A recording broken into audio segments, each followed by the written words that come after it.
اسلم بھائی کا سوال ہے کہ ڈیری ملک چاکلیٹ کھانا کیسا ہے؟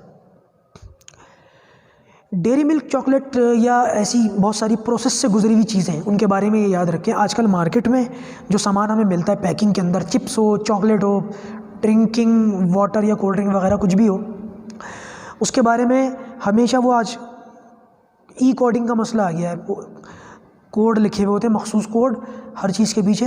اور مشہور اور معروف بات یہ ہے، بلکہ اوتھینٹک بات یہ ہے کہ آج کل ای کوڈ یعنی کہ خنزیر کے کسی بھی جز سے بنی ہوئی کوئی چیز، اس کے اوپر ای کوڈ کا استعمال کیا جاتا ہے.